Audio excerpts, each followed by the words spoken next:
네, 시청자 여러분 안녕하십니까? 뉴스타트 2부 시작합니다. 더불어민주당 강선우 의원이 결국 여성가족부 장관 후보자에서 낙마했습니다. 대통령실의 임명 강행 의지에도 나빠지기만 하는 여론을 이겨내지 못한 것으로 풀이됩니다. 다른 인사 잡음도 작지 않은데요. 인사 시스템 전반을 다시 점검해야겠습니다. 그리고 이 기회에 다른 의원들의 비슷한 사례는 없는지도 돌아봐야겠습니다. 어제 미국과 일본의 무역 협상이 타결됐다는 소식이 전해졌죠. 유럽연합과의 논의에도 속도가 붙는 분위기입니다. 여러모로 우리도 쫓기는 입장이 됐습니다. 미국이 원하는 걸 일부 들어주면서도 우리의 피해는 최소화하는 전략이 중요하겠습니다. 그럼 이 시각 주요 뉴스부터 살펴보겠습니다. 보좌진 갑질 의혹이 불거진 강선우 여성가족부 장관 후보자가 결국 사퇴했습니다. 인사청문 과정에서 현역 의원 낙마는 처음인데 강 후보자는 국민에 사죄한다고 밝혔습니다. 김건희 여사 측이 특검팀에 조사 방식 협의를 요청했지만 특검은 거절했습니다. 특검은 김 여사에게 청탁용으로 전달된 것으로 의심되는 물품들의 영수증을 잇따라 확보했습니다. 다음 달 1일 미국의 상호 관세 부과를 앞두고 관세 협상을 위해 우리 경제 통상수장들이 방미길에 나섰습니다. 현지 시간으로 25일 2+2 통상협의가 한미 협상 타결의 최대 분수령이 될 전망입니다. 경기 가평과 경남 산청에서 폭우로 인한 실종자로 추정되는 시신 한 구씩이 추가로 발견됐습니다. 수색 당국은 폭염 속에서도 남은 실종자를 찾기 위해 수색 작업을 이어가고 있습니다. 네, 첫 소식입니다. 갑질과 거짓 해명 의혹이 불거진 강선우 여성가족부 장관 후보자가 지명 한 달 만에 전격 사퇴했습니다. 현역 의원이 낙마한 건 인사청문회 도입 이후 25년 만에 처음입니다. 임성재 기자의 보도입니다. 강선우 후보자는 인사청문 경과보고서 재송부 시한을 딱 하루 앞두고 전격 사퇴했습니다. 강 후보자는 SNS에 모든 것을 쏟아부어 잘해보고 싶었으나 여기까지였던 것 같다고 입장문을 올렸습니다. 마음 아팠을 국민께 사죄하고 큰 채찍 감사히 받아들여 성찰하겠다고도 적었습니다. 여가부 장관 후보자로 지명된 지 꼭 한 달 만에 물러난 건데 교육부 이진숙 장관 후보자에 이어 이재명 내각의 두 번째 낙마입니다. 강 후보자는 갑질 의혹을 청문회에서 눈물로 돌파하며 장관직에 의욕을 보였지만 아프기도 했고 한편으로는 감사한 시간이었습니다. 앞으로 언행에 있어서 밑거름을 잘 삼아서 더 세심하게 추가 의혹의 전문성 자질까지 논란은 계속됐고 대통령실과 당까지 부정 여론이 번지자 버티지 못하고 결단한 것으로 보입니다. 실제 담담히 써내려간 입장문에서도 이재명 대통령 그리고 당을 향한 미안한 마음을 강조했습니다. 성난 민심에도 엄호 기류를 유지했던 민주당은 강 후보자 뜻을 존중한다는 짤막한 입장을 되풀이했습니다. 더불어민주당은 강선우 후보자의 결단을 존중합니다.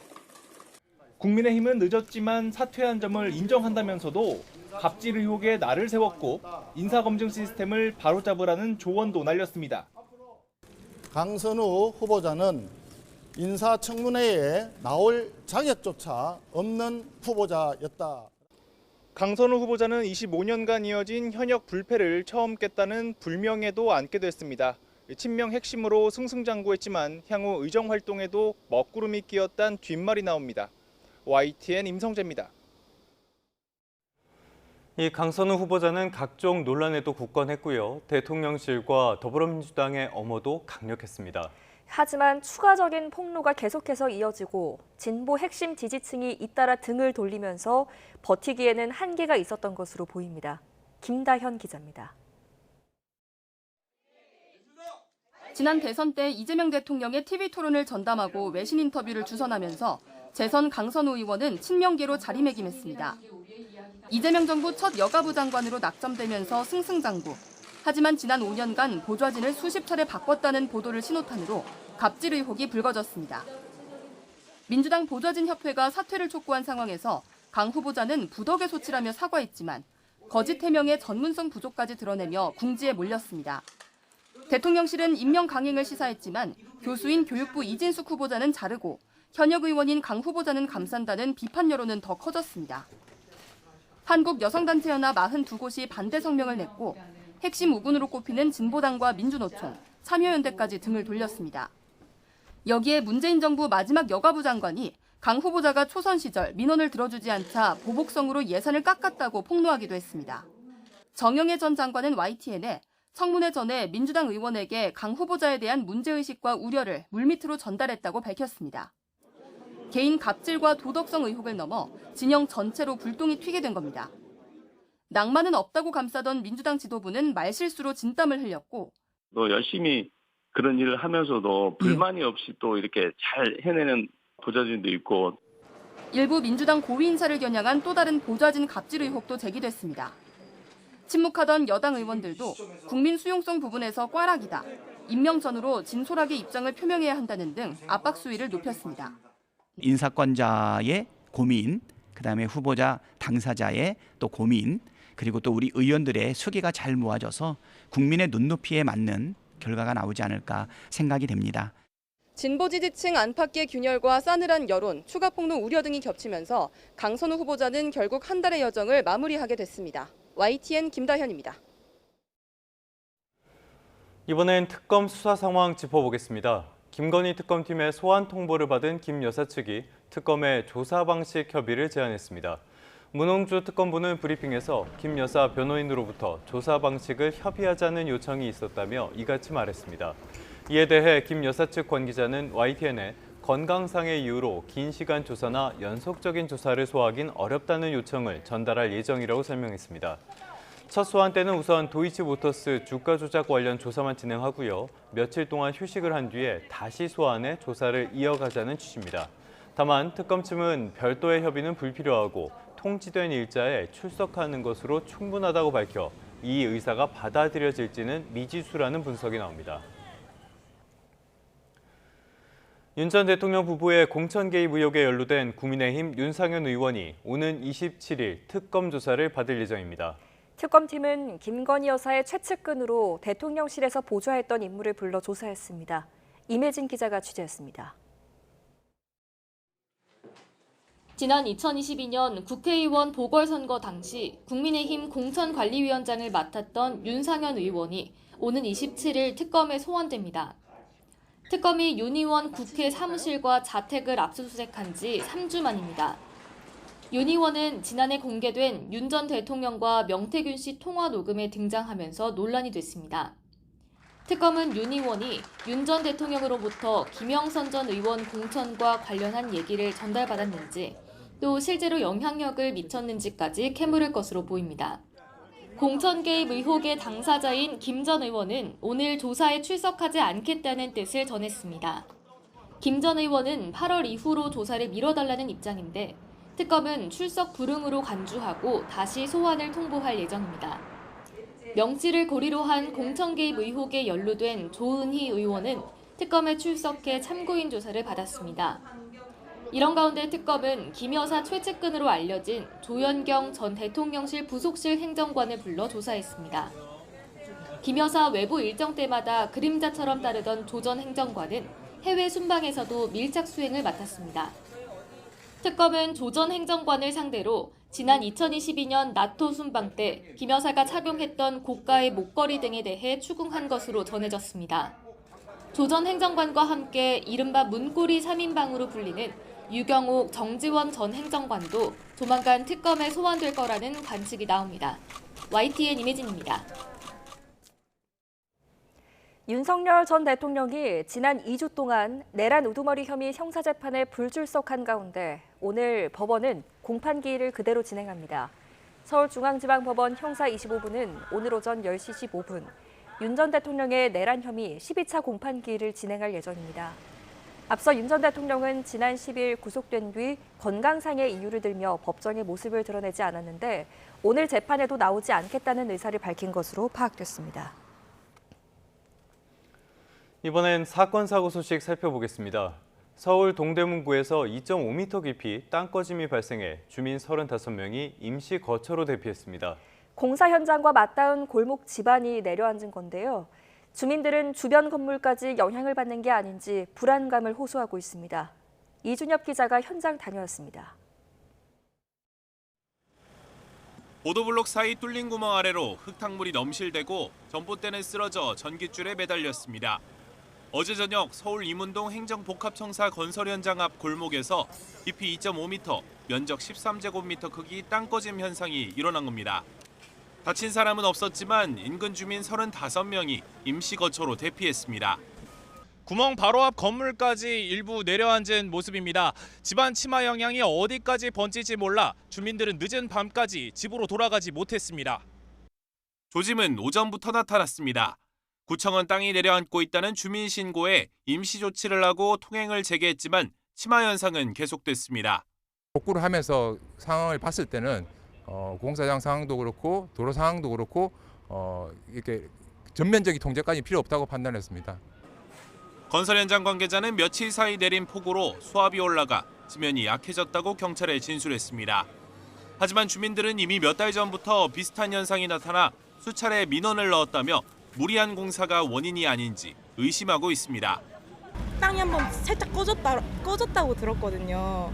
그래서 또 흙이랑 모래 가지고 와서 막 메꾸다가 뭐 그렇게 넘기다가 지금 이렇게 사단이 난 거예요. 일정 기간 지나면 이 공사는 다시 시작하겠죠? 그럼 또 이 일이 발생되지 않는다는 보장은 없는 거죠.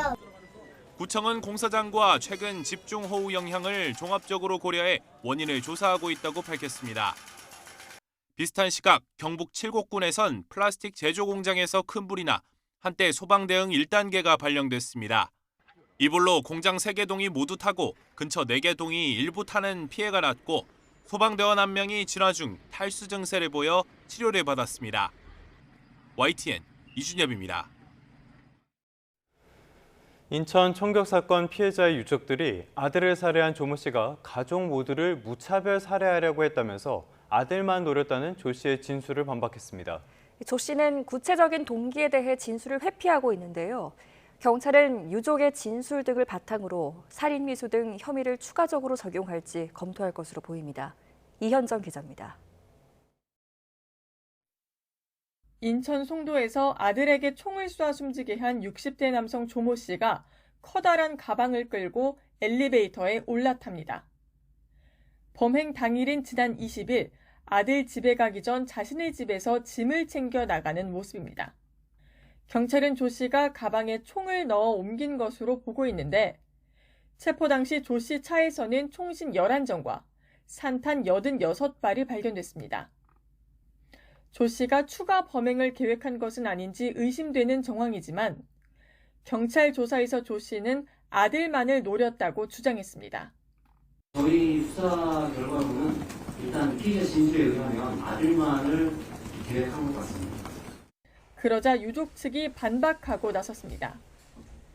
조 씨가 무차별 살인을 계획하고 실행했지만 총기 문제로 미수에 그친 것이라며 만약 총기가 작동했다면 그 자리에 있던 모두가 숨졌을 거라는 겁니다.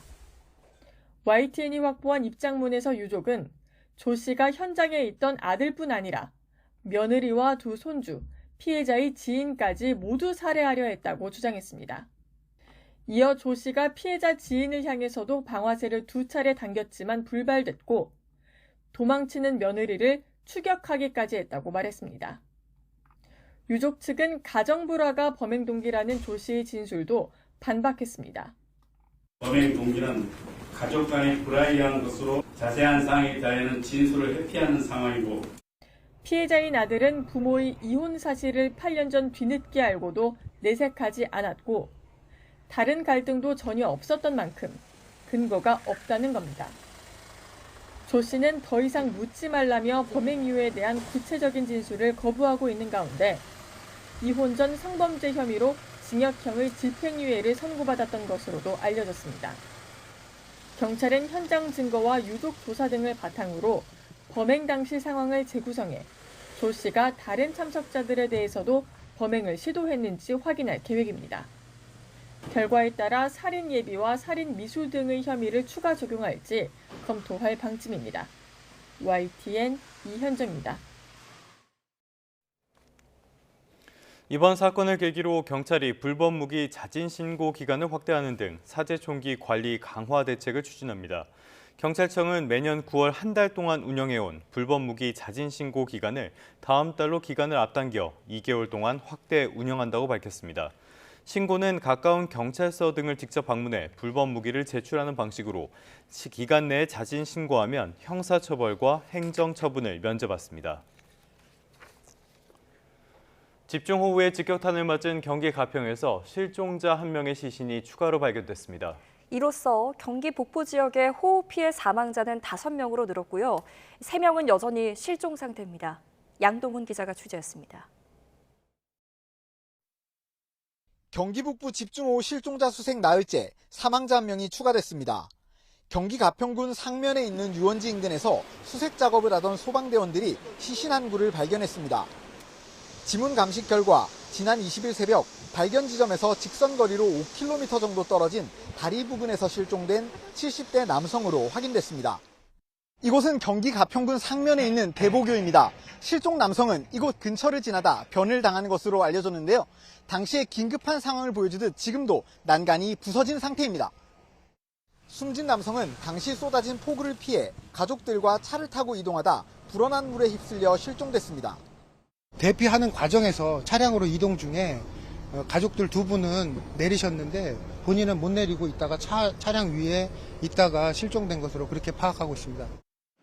실종자들을 찾기 위한 수색 작업이 이어지는 가운데 도로와 통신, 전기까지 기반 시설이 한꺼번에 파괴되면서 복구 작업도 악전고투의 연속입니다.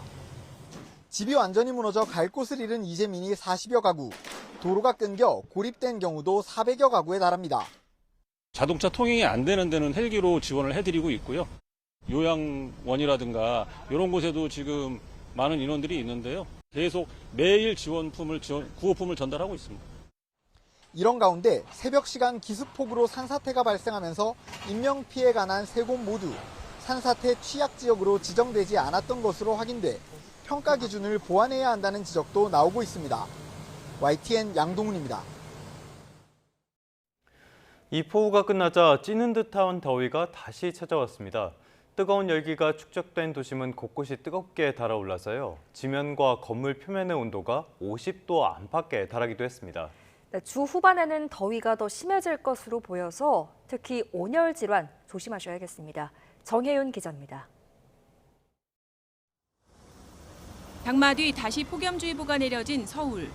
점심시간이 지난 오후의 도심을 열화상 카메라로 들여다봤습니다. 사람이 지나는 거리부터 주변 건물, 걸어다니는 사람까지 온통 붉은빛입니다. 지표면 온도는 50도에 육박하고 건물 외벽에서 뿜어져 나오는 열기도 40도를 오른 일입니다. 덥고 습한 열기가 심해지면서 전국이 푹푹 찌는 가마솥처럼 다시 달궈지기 시작했습니다. 전국적으로 불쾌지수가 크게 치솟은 가운데 경기 남부와 영남 지방은 폭염 경보 속에 사람 체온보다 높은 기온을 기록했습니다. 서울 등 그 밖의 지방도 33도를 웃도는 폭염이 이어지며 온열 질환의 위험이 커지고 있습니다. 기상청은 이번 주 기온이 차츰 오르며 폭염과 열대야가 갈수록 심해질 것으로 우려했습니다. 현재 우리나라는 북태평양 고기압에 티베트 고기압까지 더해져 전국적으로 무더위가 강화되고 있습니다. 25일 이후에는 남동풍 계열의 바람까지 더해지면서 서쪽 지방을 중심으로 기온이 더 많이 오를 것으로 전망됩니다. 기상청은 이번 주 후반 서울 낮 기온이 사람 체온 이상 치솟고 밤사이 최저 체감 온도가 30도에 육박해 초열대야 수준을 보일 것으로 내다봤습니다. 당분간 무더위가 밤낮을 가리지 않을 것으로 보여 온열 질환과 식중독 등 건강관리에도 빨간불이 켜졌습니다. YTN 정혜윤입니다.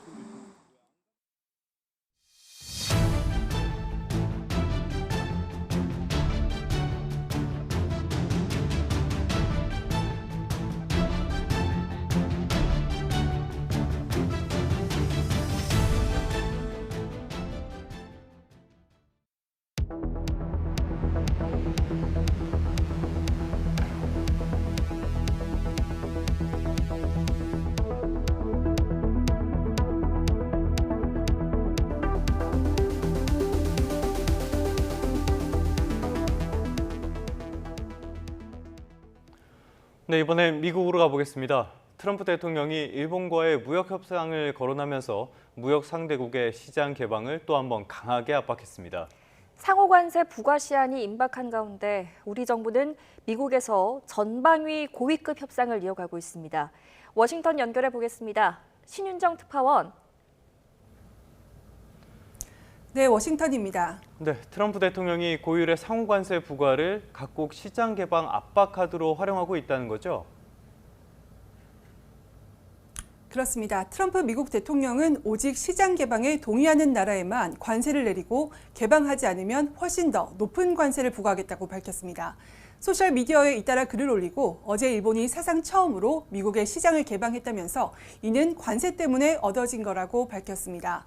이어 주요 국가들이 미국의 시장을 개방한다면 관세율을 양보할 수도 있다고 언급했습니다. 즉 일본처럼 미국의 시장을 개방할 경우 기존에 예고했던 관세율을 내려줄 수도 있지만 거부한다면 더 올리겠다는 겁니다. 다음 달 1일 상호관세율 부과를 불과 9일 앞두고 각국의 비관세 장벽 철폐와 미국산 제품 구매 확대 등을 압박하는 건데 아직 미국과 합의를 맺을지 않은 우리나라에도 해당하는 것으로 풀이됩니다. 네, 그럼 미국이 무역 합의를 통해서 일본 시장을 어느 정도로 개방하게 된 건가요?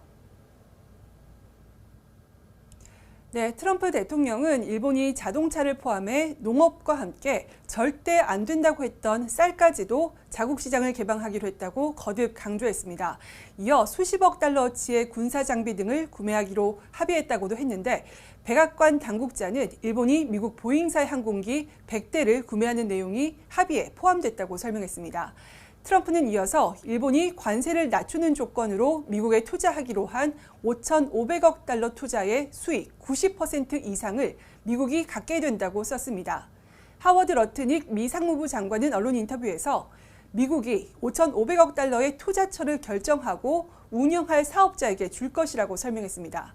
일본은 자본과 대출 보증을 통해 자금을 대는 방식이 될 거라면서 일종의 백지수표와 비슷한 방식이라고 설명했습니다. 네, 우리나라와의 협상에도 영향을 줄 수밖에 없을 것으로 보이는데요. 이번에는 우리 정부의 움직임 짚어보겠습니다. 어떻습니까?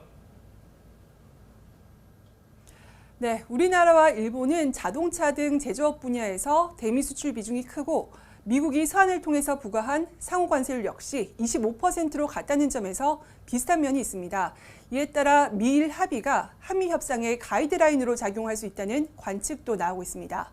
이번 주 관련 부처 수장들이 이곳 워싱턴으로 총집결해서 막바지 협상의 속도를 올리고 있는데요. 일본과의 협상 결과를 반영한 전략을 통해서 한미 간 협상의 최대 쟁점인 상호관세와 자동차 등에 대한 품목관세 인하, 그리고 농산물 시장 개방과 대미 투자 등에 대해 합의점을 모색해 나갈 것으로 보입니다. 위성락 대통령실 국가안보실장과 여한구 통상교섭본부장이 이번 주 초부터 워싱턴에 잇따라 도착한 데 이어서 김정관 산업부 장관도 도착했습니다. 김 장관은 미일 무역 합의 내용을 참고하고 면밀히 검토해서 한미 협상에 임하겠다고 밝혔는데 직접 들어보시죠. 지금 면밀히 보면서 우리가 어떻게 대응해야 될지 살펴보고 있습니다. 네, 뭐 참고할 수도 있고 비교도 해야 되고 한 여러 부분들이 있는 것 같습니다. 김 장관은 트럼프 대통령의 시장 개방 압박에 대해서는 트럼프가 계속 말해온 이야기라면서 우리 정부도 주시해온 이슈라고 평가했습니다. 김 장관은 하워드 러트닉 상무장관과 크리스 라이트 에너지 장관 등 트럼프 행정부 주요 인사를 잇따라 면담하고 산업 에너지 분야 협력 강화 방안 논의를 위한 협의를 진행할 예정입니다. 오늘은 구윤철 경제부총리 겸 기획재정부 장관이 미국 방문길에 오르는데요. 구 부총리와 여한구 본부장은 오는 25일 스콧 베센트 미 재무부 장관과 제이미슨 그리어 미국 무역대표부 대표를 만나 2+2 통상협의를 합니다. 상호관세 부과 시한 일주일 전에 벌이는 이 협의가 양국 통상협상의 분수령이 될 예정으로 막판 타협점 찾기를 시도할 것으로 보입니다. 미일 협상 타결이 우리 정부 당국자들이 미국 측과 만나기 직전에 이뤄지면서 일본보다 나은 결과를 끌어내야 한다는 부담까지 더해진 가운데 어떤 협상 타결 소식이 전해질지 관심이 커지고 있습니다. 지금까지 워싱턴에서 YTN 신윤정입니다. 미국과 일본이 합의한 15% 관세에는 일본이 미국에 무려 5,500억 달러를 투자한다는 조건도 붙어 있습니다. 트럼프 대통령이 실무선에서 합의한 투자액을 지우고 더 큰 양보를 압박한 것으로 보이는 사진도 공개돼서 눈길을 끌고 있습니다. 신호 기자입니다. 댄 스커비노 백악관 부비서실장이 SNS에 올린 트럼프 대통령 집무실 사진입니다. 트럼프 대통령 맞은편에 일본의 관세협상 총괄인 아카자와 류세이 경제재생상이 앉아 있습니다. 눈길을 끄는 건 대통령 책상 위에 있는 일본, 미국에 투자하다라는 제목의 문서. 인쇄된 투자액은 400빌리온, 4천억 달러인데 즉석에서 손글씨로 4자를 5자로 고친 흔적이 보입니다. 원래 일본이 4천억 달러 규모의 대미 투자를 제안했지만 트럼프 대통령이 5,500억 달러로 올린 것으로 추정됩니다. 미국이 가져가는 이익의 비율도 사진 속 문서에는 50%로 돼 있는데 트럼프 대통령의 발표는 90%였습니다. 일본이 투자하기로 약속한 5,500억 달러는 우리 돈 760조 원으로 지난해 일본이 미국을 상대로 거둔 무역 흑자액의 8배나 됩니다. 스콧 베센트 미 재무부 장관은 언론 인터뷰에서 트럼프 대통령이 일본 무역 대표단을 집무실로 데려와 방대한 협상을 했다면서 일본은 힘든 협상 상대였지만 트럼프가 더 강했다고 전했습니다. And we have Europe coming in tomorrow and the next day. We have some other ones coming in. We're doing things that have never been done in this country before, and our country is becoming very rich again. 최종 결정 직전에 최대한의 압박을 통해 상대의 양보를 더 끌어내는 트럼프 특유의 협상 기술은 우리나라와의 관세 협상에서도 가장 큰 변수가 될 수 있습니다. YTN 신호입니다. 경기에 대한 기업들의 인식을 반영한 심리지수가 2달 연속 하락했습니다. 한국은행이 발표한 지난달 전산업 기업 심리지수는 전월보다 0.2포인트 낮은 90으로 조사돼서 6월 이후 2달 연속 하락 흐름을 나타냈습니다. 한은은 데이터 및 AI 시스템 구축 수요와 냉방용 전력 수요 등으로 비제조업 업황이 개선됐지만 관세 관련 불확실성과 품목별 관세 부과 확대 등으로 제조업의 업황이 나빠지면서 지수가 하락했다고 분석했습니다. 지난달에 바라본 이달 기업 심리지수 전망도 전월 대비 1포인트 하락한 88.4로 조사돼 기업들의 경기 인식은 계속해서 안 좋아지고 있음을 나타냈습니다. 네, 다시 전국 상황 살펴보겠습니다. 이재명 정부 1기 장관들이 국회 데뷔전을 치렀습니다. 비쟁점 법안들과 김성환 헌법재판소장 후보자 임명 동의안은 무난하게 국회 본회의의 문턱을 넘었습니다. 황보희경 기자입니다.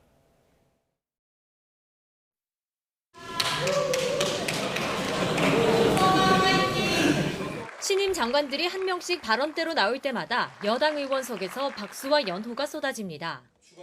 빳빳한 임명장을 받아들고 국회 본회의장에 자리한 장관들은 각자 포부를 밝혔습니다. 기후위기 대응이 곧 국가 경쟁적인 시대에 환경부 장관이라는 중책을 국민 여러분께서 세워주신 국민 주권 정부의 장관이라는 사실을 한시도 잊지 않고 여야가 합의에 이르지 못해 청문보고서가 민주당 주도로 채택된 장관들까지도 무난한 국회 데뷔를 마쳤습니다. 국민의 눈높이에 맞는 검찰개혁을 완수하고 민생과 경제 안정을 뒷받침하기 위한 법무행정을 의정 갈등 해소와 의료개혁, 그리고 생애 주기별 소득 보장을 통한 사회 안전망 강화. 본회의에선 여야 간 이견이 크지 않은 비쟁점 법안 20여 건이 상정돼 일괄 처리됐습니다. 이 가운데에는 윤석열 정부에서 거부권 행사로 폐기된 이른바 농업4법 가운데 농어업재해대책법과 농어업재해보험법 개정안도 포함됐습니다. 전광훈 목사 측 인사가 포함됐다며 민주당이 반발해온 국민의힘 추천목 국가인권위원 2명 선출안은 여야 합의로 본회의 직전 안건에서 제외됐습니다. 여야가 다소 차분하게 본회의를 넘기며 오랜만에 일하는 국회 모습을 보였지만 갈등의 불씨는 여전합니다. 민주당은 다음 달 4일 7월 임시국회 마지막 본회의에서 양곡관리법 등 나머지 농업 2법을 비롯해 주요 쟁점 법안들을 처리할 방침입니다.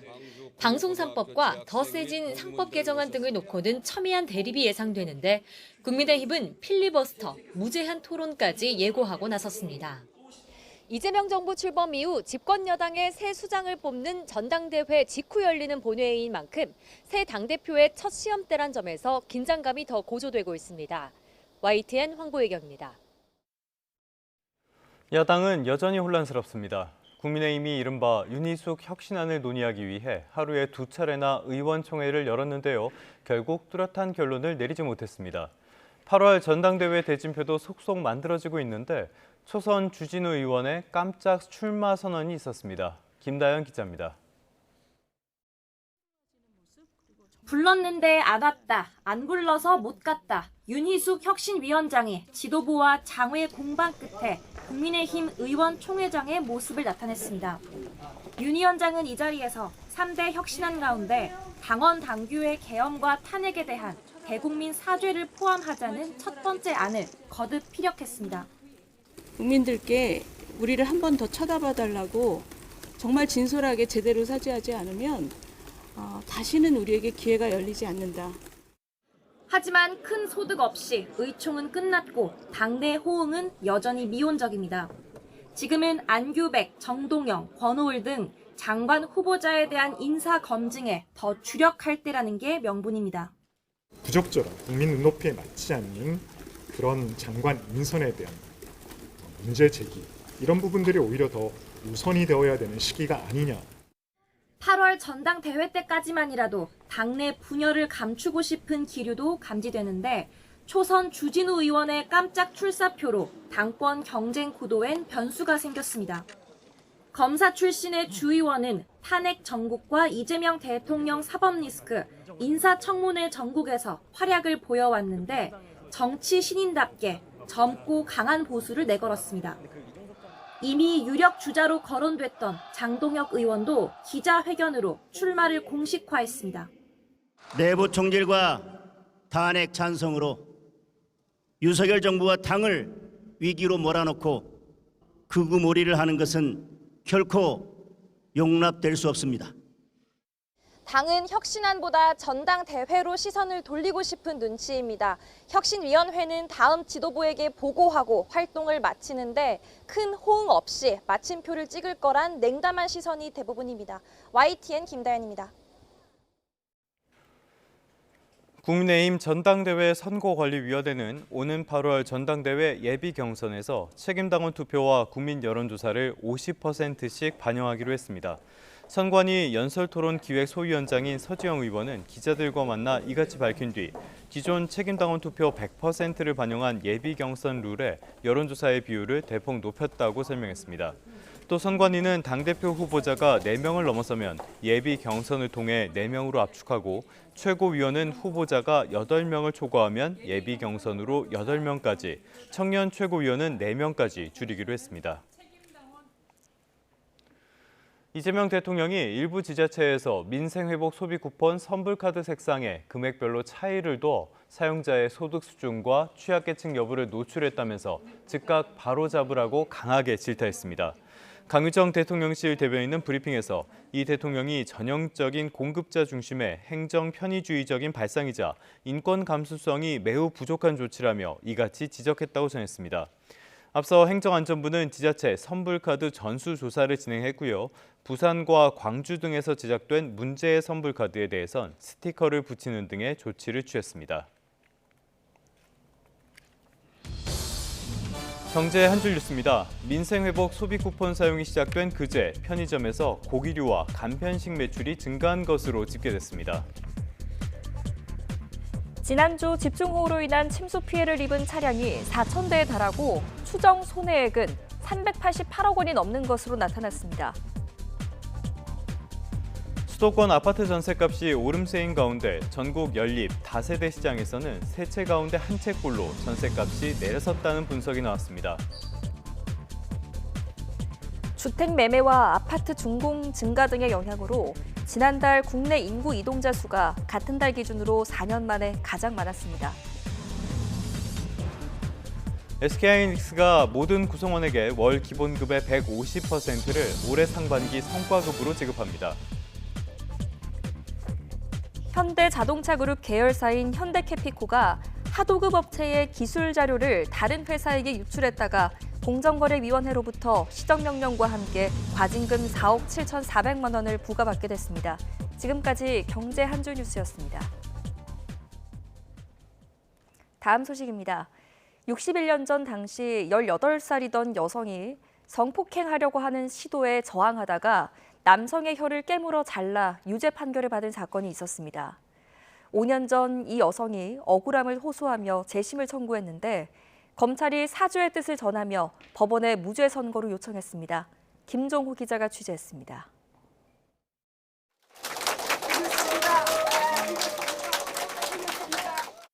61년 전 성폭행 시도 남성 혀를 깨물어 자르며 저항했던 최말자 씨. 당시 중상해죄로 징역 10개월에 집행유예 2년을 선고받았습니다.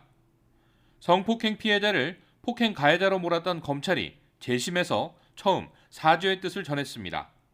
검찰은 과거 검찰이 이 사건에서 역할을 다하지 못했고 오히려 반대로 갔다고 반성했습니다. 또 당시 최 씨 행위가 위법성이 인정되지 않는다며 무죄를 구형했습니다. 지금이라도 잘못을 인정하니까 대한민국 정의는 살아있다. 당시 최 씨는 억울함을 주장했지만 그 시절 사회 분위기에서는 누구 하나 주장에 귀 기울이지 않았습니다. 억울한 마음만 안고 살던 최 씨는 56년이 지난 2020년 미투 운동에 용기를 얻어 재심을 청구했습니다. 그런데 기대와 달리 1, 2심 법원은 증거가 충분하지 않다며 청구를 기각했습니다. 하지만 대법원은 지난해 12월 3년 넘는 심리 끝에 최 씨 주장을 옳다고 볼 정황이 충분하고 법원 사실 조사가 필요하다며 사건을 부산고등법원으로 돌려보냈습니다. 최말자님 재판 마지막 변론길이 진행됐고요. 가장 의미 있는 장면 중에 하나는 검찰 측에서 과거의 잘못을 인정하고 최 씨는 61년 동안 죄인으로 살아오면서 희망과 꿈이 있다면 후손들이 성폭력 없는 세상에서 행복하게 살도록 법이 만들어지는 것이라고 말했습니다. 이번 사건 선고는 오는 9월로 예정됐습니다. 최말자 씨는 여기서도 법원이 반성과 사죄의 뜻을 전하길 기대합니다. YTN 김종호입니다. 폭염의 기세가 나날이 강해지고 있습니다. 오늘은 어제보다 더 덥겠는데요. 현재 서울 기온은 25.8도로 어제 같은 시각보다 조금 더 높고요. 한낮 기온은 36도까지 치솟으면서 어제보다 3도가량 높겠습니다. 오늘도 전국 하늘 대체로 맑겠습니다. 다만 자외선이 무척 강하겠고요. 오존 농도도 짙게 나타나는 곳이 많겠습니다. 또 아침까지 남부 내륙을 중심으로 안개가 짙게 끼겠고 남해안과 제주도 해안에서는 너울성 파도를 조심해 주셔야겠습니다. 현재 기온 살펴보시면 해안가와 내륙 곳곳에서 열대야가 나타나고 있습니다. 현재 서울 기온 25.8도, 강릉 27.9도, 전주는 25.2도를 나타내고 있고요. 낮 동안에는 35도 안팎의 폭염이 기승을 부리겠습니다. 서울 한낮 기온 36도, 광주와 대구도 36도까지 치솟겠습니다. 다가오는 주말에는 서울 한낮 기온이 38도까지 치솟는 등 이번 더위가 절정을 보이겠고요. 제주도에는 주말부터 휴일 사이 비가 내릴 전망입니다. 날씨였습니다.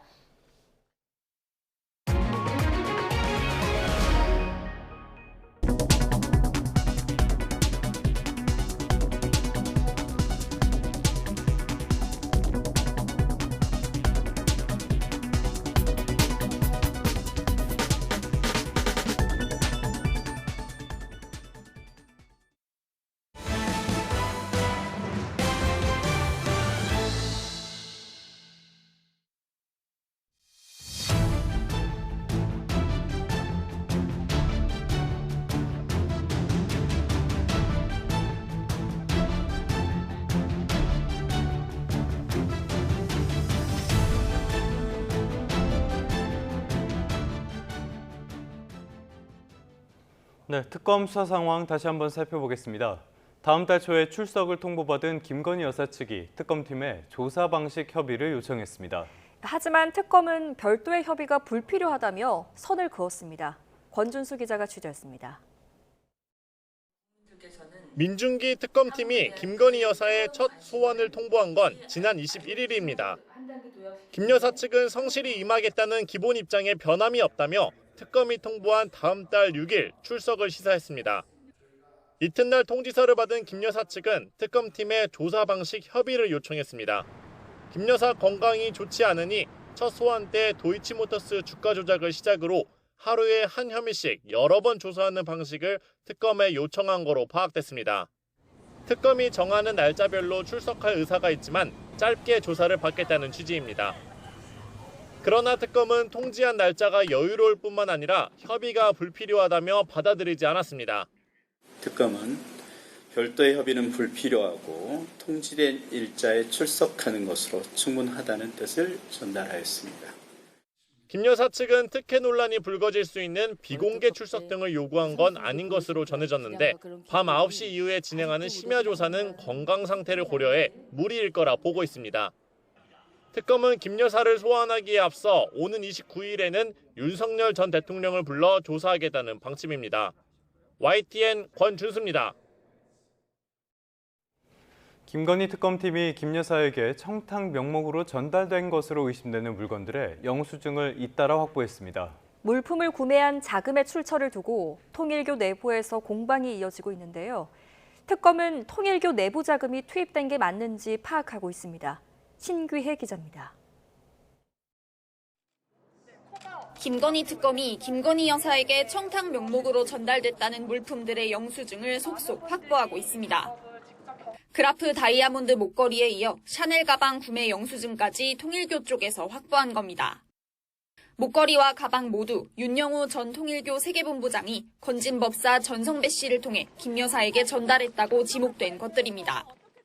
특검은 통일교가 김 여사를 상대로 YTN 인수 등 현안에 대한 로비를 벌였다고 의심하고 있는데 이 물건들을 구입한 자금의 출처를 두고 통일교 내부에서 공방이 이어지고 있습니다. 통일교 측은 언론 공지를 통해 문제가 된 물품들은 윤 전 본부장이 개인 자금으로 구매한 뒤 재정국장인 아내를 통해 교단 회계로 처리한 거라고 주장하고 있습니다. 윤 전 본부장의 개인 일탈이라 자신들은 전혀 알지 못했다는 취지입니다. 이에 윤 전 본부장 측은 영수증이 자신의 개인 공간이 아닌 통일교 서울본부에서 발견됐다며 교단 차원에서 벌인 일이라고 맞서고 있습니다. 개인이 사적으로 구입한 고가 물품의 영수증을 종교단체 본부에서 보관할 이유가 없다는 겁니다. 앞서 윤 전 본부장을 소환해 14시간 넘게 조사하며 다이아 목걸이와 명품 가방의 구입 목적 등을 추궁한 특검은 물건들 구입에 통일교 자금이 실제로 투입된 게 맞는지 흐름을 따져볼 거로 보입니다. YTN 신규입니다. 김건희 여사를 측근에서 보좌해왔던 전직 대통령실 행정관이 특검에 소환됐습니다. 김건희 특별검사팀은 어제 조현경 전 대통령실 부속실 행정관을 불러 9시간 이상 조사했습니다. 특검은 조 전 행정관을 상대로 김 여사의 명품 가방 수수 경위나 나토 순방 당시 김 여사가 착용했던 고가의 목걸이 출처 등을 추궁한 것으로 전해졌습니다.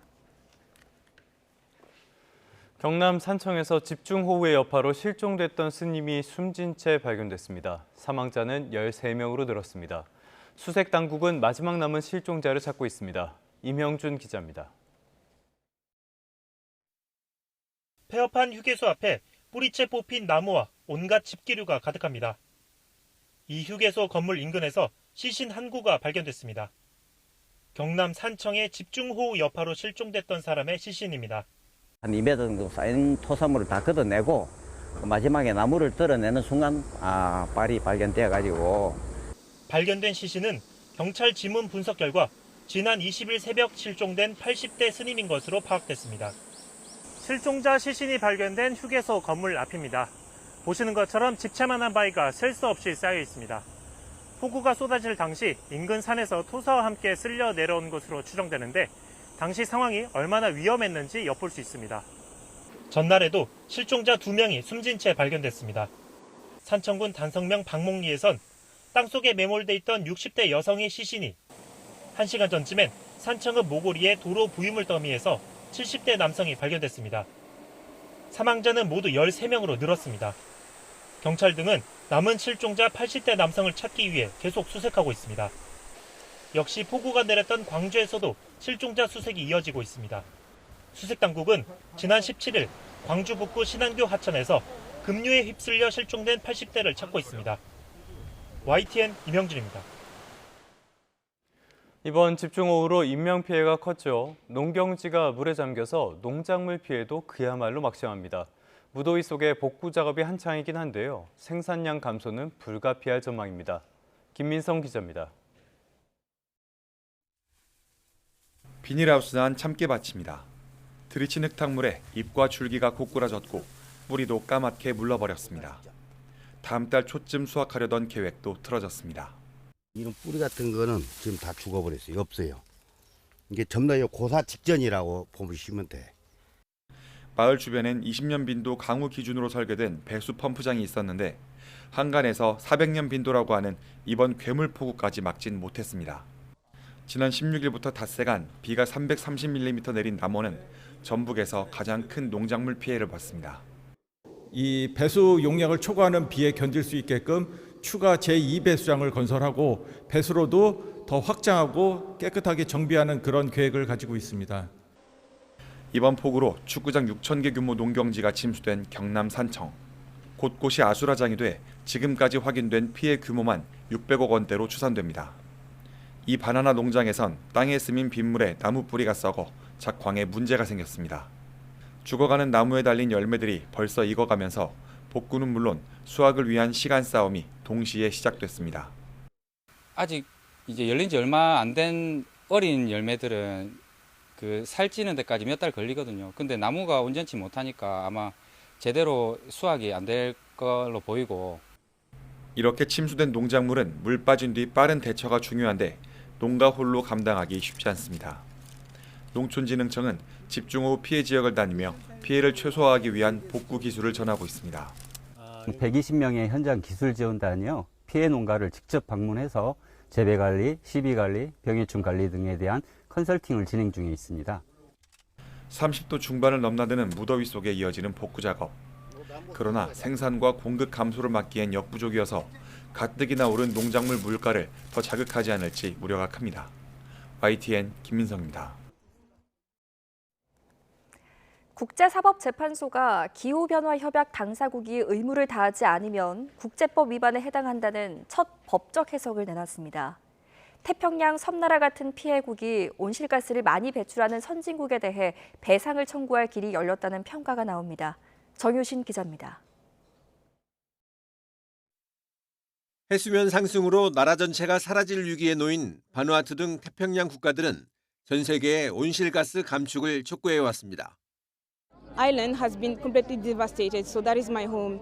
So if we don't take action now, if we don't reduce our emissions, then this is going to keep on going and it's going to become bigger and bigger.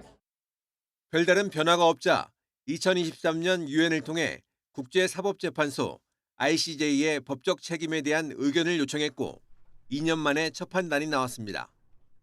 국제사법재판소는 기후변화 협약이 각국에 엄격한 의무를 부과한다며 이를 지키지 않으면 국제법 위반이라고 분명히 했습니다. 그러면서 지속 가능한 환경은 인권과 마찬가지라며 국제법상 불법 행위는 피해 국가에 대한 완전한 배상도 포함된다고 덧붙였습니다. BBC 등 외신들은 법적 구속력은 없지만 피해 국가들이 소송을 제기할 길을 열었다고 평가했습니다. And related loss and damage from climate change escalate with every increment of global warming. 기후 위기와 관련해 국제사법재판소가 국가 책임 판단을 내놓은 것은 이번이 처음입니다. 태평양 피해 국가들은 획기적인 이정표라며 일제히 환영의 뜻을 밝혔습니다. And the advisory opinion has clarified the legal consequences for states which fail to discharge these obligations. 영국 기후변화 연구소에 따르면 지난해까지 60개국에서 3,000건 가까운 기후 관련 소송이 제기된 것으로 알려졌습니다.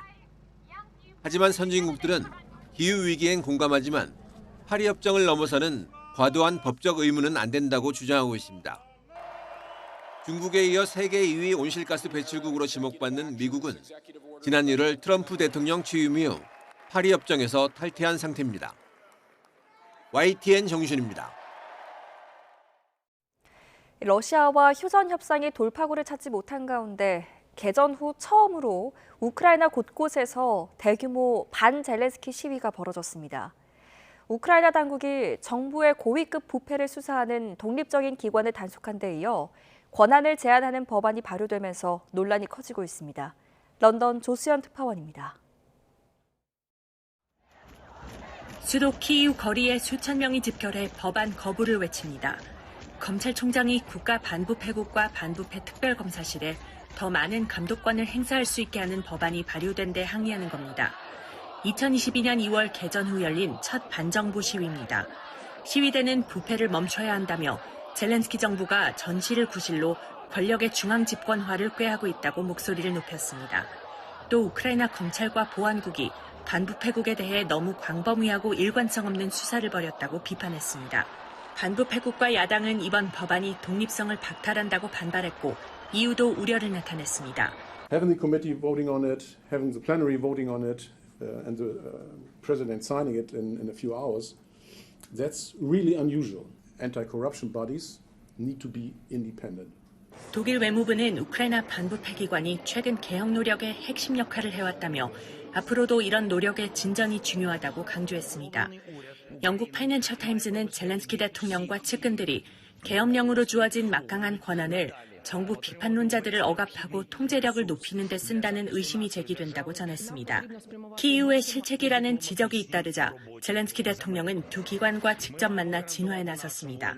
Ми обговорили, домовились працювати конструктивно і разом, кожен по своєму напрямку діяльності, і ніхто не буде заважати.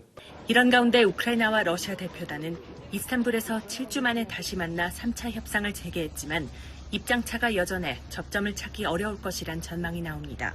전문가들은 반부패국 통제가 내부 혼란을 키우는 건 물론 우크라이나의 유럽연합 가입 문제에도 영향을 미칠 수 있다고 짚었습니다. 런던에서 YTN 조수연입니다.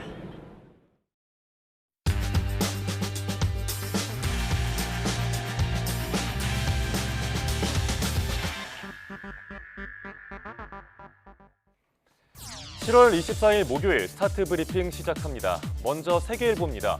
민생회복 소비 쿠폰 관련해서 이런저런 잡음이 일고 있습니다. 광주광역시는 소득별로 선불카드의 색상을 구분해서 논란입니다. 일반 시민은 분홍색, 차상위 계층과 한부모 가족은 초록색, 기초생활수급자에게는 남색 카드를 지급한 건데요. 이렇게 되면 소득 수준이 본인 의지와 관계없이 드러나게 되죠. 카드를 쓸 때 가난이라는 좋은 글씨가 찍히는 것 같다, 또 남의 눈치가 보인다는 시민들의 불만이 나왔습니다. 그런가 하면 부산시의 경우에는 선불카드 표면 오른쪽 상단에 지급 금액이 선명하게 박혀 있어서 논란이 일었습니다. 이러자 이재명 대통령은 공급자 중심의 행정 편의주의, 인권 감수성이 부족한 조치라면서 강하게 질타했습니다. 행정안전부는 즉각 바로잡으라고 조치한 상태입니다. 참고로 21일과 22일 동안 1,428만 명 넘게 쿠폰을 신청했고요. 오늘은 출생연도 끝자리가 9인분들이 신청할 수 있습니다. 다음 중앙일보입니다. 오늘 오전으로 예정됐던 정부의 의대생 복귀안 발표가 돌연 취소됐습니다. 정부와 대학들이 의대생의 졸업 시기에 대해서 의견 합의를 보지 못했기 때문인데요. 특혜 논란이 부담이 된 걸로 보인다는 내용입니다. 교육부가 오늘 오전 11시에 의대 교육 정상화 방안을 발표하겠다고 한 건 어제 오후 2시. 그런데 6시간여 만인 오후 8시 반쯤에 발표가 취소됐다고 밝혔습니다. 본과 3, 4학년 학생들의 졸업 시기를 두고 대학 간의 이견이 좁혀지지 않은 걸로 알려졌습니다. 쟁점이 된 부분은 5월 졸업안입니다. 최소 5월 이내에 졸업을 해야 국가고시는 물론이고 다음 수련 절차에 차질이 없다는 이유에서 나왔습니다. 하지만 일부 대학 총장과 의대 학장들이 과도한 특혜라고 지적했는데요. 자진해서 수업을 거부한 의대생들에 대해 2년 연속 편의를 봐준다고 하면 국민이 받아들일 수 있겠냐는 겁니다. 특히 학생들이 이미 꽤 복귀했거나 유급 처분 등이 완료된 대학들도 있죠. 굳이 내부의 반발을 감수하면서 5월 졸업안을 받아들이기 어렵다는 입장을 했다고 전해집니다.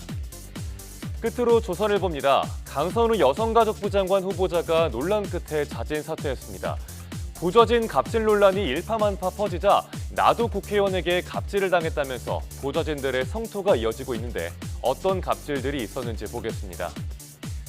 개털을 깎게 하거나 땅콩 껍질 까기를 시켰다거나 의원실 탕비실에서 밥을 짓게 한 사례가 있었다고 합니다. 또 배우자의 심부름, 자녀의 등하교까지 시켰다고 폭로한 보좌관도 있었고요. 지금도 의원님의 몸종처럼 사는 보좌진이 상당수란 말이 나온다고 합니다. 이뿐만이 아닙니다. 마음에 안 드는 보좌관을 왕따시켜서 제 발로 나가게 한다거나 다른 곳에 취업을 방해하는 일도 있었다고 합니다. 지금은 거의 사라졌지만 과거에는 의원들이 보좌진의 월급을 착복한 사례도 비일비재했죠. 그럼 외국은 어떨까요? 스웨덴은 의원 보좌진이 따로 없고요. 각 정당의 정책 보좌관이나 행정 지원 인력을 공유합니다. 미국은 무려 480페이지에 달하는 의원 윤리 매뉴얼에 시켜선 안 될 업무가 적혀 있고 어긴 의원은 징계를 받습니다. 신문은 우리도 이런 매뉴얼을 만들어서 시행해야 한다는 의견, 또 국회 사무처에서 업무별이나 전문성별로 보좌진을 채용해야 한다는 의견도 함께 실었습니다. 7월 24일 아침 신문 살펴봤습니다. 지금까지 스타트 브리핑이었습니다.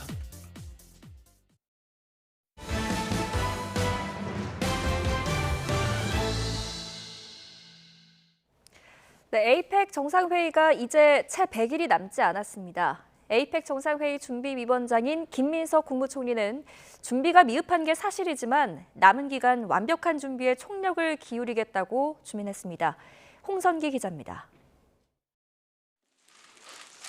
천년 고도 경주에서 열리는 에이펙 정상회의가 100일 앞으로 다가오면서 정부 부처와 지자체, 경제단체 등 에이펙 개최와 관련 있는 모든 단체가 한자리에 모였습니다. 준비위원장을 맡은 김민석 국무총리는 지금 시점에서 준비가 덜 된 건 사실이라고 지적했습니다. 숙소, 회의장, 만찬장, 미디어 센터는 건설 중이고 각종 프로그램은 기획 중이며 서비스 인력은 아직 준비 중입니다. 이번 에이펙 정상회의에는 하루 최대 6-7천 명, 연인원 2만 명가량이 참석할 것으로 예상됩니다. 이 때문에 접근성과 숙박시설이 무엇보다 가장 큰 과제입니다. 이를 해소하기 위해 인근 대도시는 물론 바다 위의 숙소까지 활용할 계획을 세우고 있고 주요 국제공항이나 KTX역 등에서 특별 수송도 계획하고 있습니다.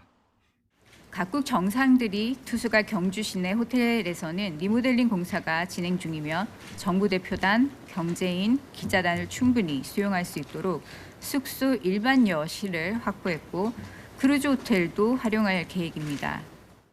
김민석 총리는 성공 외에 대안은 없다며 준비에 총력을 기울일 것을 거듭 강조했습니다. 내란을 극복한 문화선도 민주국가의 저력을 반드시 세계에 보여주고 경제 회복의 대내외적 도약대로 삼아야 합니다. 2년 전 잼버리 악몽을 갖고 있는 우리로서는 이번 에이펙 정상회의 성공 개최가 여러 가지로 꼭 필요한 상황입니다. YTN 홍선기입니다. 에이펙 정상회의 준비기획단은 가수 지드래곤이 에이펙 정상회의를 국내외에 널리 알리기 위한 홍보대사로 발탁됐다고 밝혔습니다. 에이펙 준비기획단은 지드래곤이 K-팝을 넘어 패션과 예술, 과학기술 등 다양한 분야에서 두각을 나타내며 독보적인 문화 아이콘으로 자리매김해왔다며 이같이 전했습니다. 지드래곤은 홍보대사로서 홍보 영상에 출연하는 등 2025년 에이펙 정상회의의 핵심 메시지를 전 세계에 알리는 활동에 참여할 것으로 보입니다. 국토교통부와 한국토지주택공사 LH는 오늘부터 3기 신도시 남양주 왕숙지구에서 본청약을 개시합니다. 이는 새 정부 출범 이후 첫 번째 3기 신도시 본청약 공급입니다. 국토부는 남양주 왕숙 A-1, A-2 블록 공급 분량을 모두 1,030가구라며 전용 면적 46제곱미터, 55제곱미터, 59제곱미터의 실수요자 선호도가 높은 소형 평형 위주로 구성돼 실질적 주거 안정을 도모할 수 있을 것으로 내다봤습니다. 입주자 모집 공모는 오늘, 청약 접수는 다음 달 4일에 시작합니다. 당첨자 발표와 계약 체결은 순차적으로 진행되고 입주는 오는 2028년 8월에 예정입니다. 극장가 침체 속에서 정부가 내일부터 영화 티켓 6,000원 할인 쿠폰을 배포합니다. 문화가 있는 날에 이 할인권을 쓰면 단돈 1,000원에 영화를 볼 수 있습니다. 김승환 기자입니다.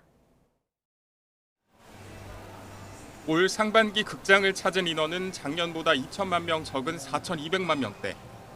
주기적으로 극장을 찾는 관객은 점차 줄어들고 있습니다.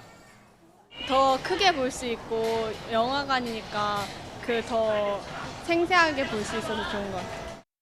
올해는 팬데믹 시기를 제외하고 20년 만에 최저 관객 수가 예상되는 가운데 정부가 영화 티켓 6,000원 할인권 450만 장을 뿌립니다. 티켓 가격이 14,000원일 때 쿠폰을 사용해 예매한다면 8,000원만 내면 되고 문화가 있는 날처럼 관람요금이 7,000원일 때 영화를 보면 1,000원만 결제하면 됩니다. CGV, 메가박스 등 대형 멀티플렉스 홈페이지에서 1인당 2매까지 쿠폰을 내려받을 수 있습니다. 온라인 예매를 통한 할인만 가능하고 현장 발권은 적용되지 않습니다. 제휴카드 할인은 최소 결제 금액 조건을 갖추면 함께 적용되지만 통신사 할인은 중복 적용이 안 됩니다. 2020년 6월에도 팬데믹으로 극장가가 어려울 때 할인권을 배포해 관객 수가 반짝 늘었던 경험이 있는 만큼 극장가의 기대감도 높습니다. 다만 까다로워진 관객을 극장에 불러들일 작품들이 꾸준히 나오지 않는다면 극장 살리기는 미풍에 그칠 수 있다는 지적도 나옵니다. YTN 김승환입니다. 12구 이태원 참사가 발생한 지 1000일째인 오늘 서울 명동성당에서 희생자들을 기리는 추모 행사가 열립니다. 이태원 참사 유가족협의회와 시민대책회의는 저녁 7시 명동성당에서 1000일의 그리움, 1000번의 약속이라는 제목으로 추모의 밤 행사를 연다고 밝혔습니다. 행사에선 유족과 시민들의 추모 발언과 공연 등이 이어질 예정입니다. 하이브가 북미 현지에 세운 법인 하이브 아메리카가 미국 영화 제작사 파라마운트 픽처스와 함께 K-팝을 주제로 한 영화를 제작합니다. 영화는 가족의 반대에도 차세대 K-팝 여성 그룹이 되기 위해 오디션 프로그램에 참가하는 한국계 미국 소녀의 이야기를 담는데 오는 2027년 2월 극장 개봉이 목표입니다. 주연으로는 넷플릭스 애니메이션 영화 K-팝 데몬 헌터스에서 헌터릭스의 막내 조이를 연기한 유지영과 헐리우드 연기 경험이 있는 에릭남이 캐스팅됐습니다. 그래도 트럼프의 관세 정책이 조금씩 합의로 연결되고 있죠. 시장의 악재가 하나씩 해소되고 있다는 뜻이기도 합니다. 이런 관세 협상에 대한 낙관론에 간밤 뉴욕 증시에도 영향을 미쳤습니다. 다우는 1% 넘게 올랐고요. S&P 500과 나스닥도 각각 0.78%, 0.61% 상승해 또 사상 최고치를 기록했습니다. 어제 오전에 미국과 일본이 무역 협상에 도달했다는 소식이 전해졌죠. 이번에는 유럽연합, EU와의 논의가 합의에 근접했다는 보도가 나왔습니다. 영국 파이낸셜 타임즈의 보도인데요. EU가 30%의 관세를 피하려고 15% 수준의 관세에서 합의할 것이라는 내용이었습니다. 여기에 더해서 항공이나 증류주, 의료기기 같은 일부 품목에 대한 면세에도 근접한 것으로 전해졌는데요. 다만 트럼프는 워낙 예측이 어려운 인물이라서 결국 노딜로 끝날 가능성도 염두에 두는 것으로 보입니다. EU는 만약 합의에 실패할 경우에는 150조 원 규모의 보복 관세 패키지도 준비한다는 방침입니다. 이 와중에 트럼프는 시장 개방에 동의하는 나라에는 관세를 내리고 그렇지 않는다면은 훨씬 더 높은 관세를 부과하겠다면서 압박 내지는 협박을 이어갔습니다. 오늘은 특징주 2개를 준비했습니다. 먼저 테슬라입니다. 장중에는 0.14% 소폭 상승했는데요. 관심사는 장 마감 뒤에 나온 2분기 실적이었죠. 안 그래도 눈높이가 낮아질 대로 낮아졌는데 그것보다 더 안 좋았습니다. 매출액은 1년 전보다 12% 급감했고요. 주당 순이익은 23%나 줄었습니다. 예상치를 밑돈 수준입니다. 테슬라를 둘러싸고는 기대와 우려가 있습니다. 로보택시 같은 사업에서는 기대가 크긴 하지만요. 가장 중요한 사업, 전기차 쪽에서는 성과가 나쁩니다. 2분기 자동차 판매 실적은 1년 전보다 13%나 줄어들었죠. 섣부른 기대감만으로 접근하기에는 실적 전망이 좋지 않다는 뜻입니다. 종목 하나 더 살펴보죠. 액션캠으로 유명한 고프로입니다. 간밤에 주가가 10% 넘게 치솟았는데요. 장중한 때에는 50%가 넘게 급등하기도 했습니다. 왜 올랐을까요? 모릅니다. 딱히 주가가 오를 만한 재료도 없었고요. 기업의 상황이 좋은 것도 아닙니다. 월가에서는 지난 2021년 때 있었던 이른바 게임스톱 주가 급등 사태처럼 개인 투자자들이 집중적인 매수에 나선 것이 아니냐는 분석을 내놓는데요. 비슷한 흐름이 도넛 프랜차이즈인 크리스피 크림이나 백화점 체인인 콜스에서도 나타났습니다. 온라인상에서 입소문을 타 개인 투자자가 쏠리는 밈 주식의 움직임인 셈인데요. 결국 주가라는 거는 게임스톱의 사례에서도 알 수 있듯이 기업 가치에 따른 적정 수준으로 귀결되기 마련입니다. 이런 투기적인 흐름에 잘못 올라탔다가는 막대한 손실을 볼 수도 있으니까 주의하셔야겠습니다. 지금까지 3분 뉴욕 증시였습니다. 날씨가 점점 더 더워지고 있습니다. 전국적으로 폭염특보가 발령 중인 가운데 온열 질환에 비상이 걸렸는데요. 현재 서울 기온은 25.8도로 어제 같은 시각보다 조금 더 높고요. 한낮 기온은 36도까지 치솟으며 어제보다 3도가량 높겠습니다. 여기에 강한 볕과 습도까지 가세하면서 더위로 인한 불쾌감이 상당하겠습니다. 현재 남부 내륙 곳곳에 가시거리 200m 안팎의 짙은 안개가 끼어 있습니다. 출근길 차간 거리를 넉넉히 두는 등 안전운전 하셔야겠고요. 안개는 오전 사이 기온이 오르며 점차 걷히겠습니다. 현재 기온 살펴보면 서쪽 내륙과 해안을 중심으로 열대야가 이어지고 있습니다. 현재 서울 25.8도, 강릉 27.9도, 전주는 25.2도를 나타내고 있고요. 낮 동안에는 35도 안팎의 폭염이 기승을 부리겠습니다. 서울과 광주, 대구의 한낮 기온 모두 36도까지 오르겠습니다. 다가오는 주말에는 서울 한낮 기온이 무려 38도까지 치솟는 등 이번 더위가 절정을 보이겠고요. 제주도에는 주말부터 휴일 사이 비가 내릴 전망입니다. 오늘도 맑은 하늘 아래 전국적으로 자외선이 강하겠고요. 오존 농도도 짙게 나타나는 곳이 많겠습니다. 노약자나 호흡기 질환자분들은 볕이 가장 강한 오후 2시부터 5시 사이 무리한 야외 활동을 자제하시는 게 좋겠습니다. 지금까지 YTN 윤수빈입니다. 네, 뉴스타트 3부 잠시 뒤에 계속됩니다.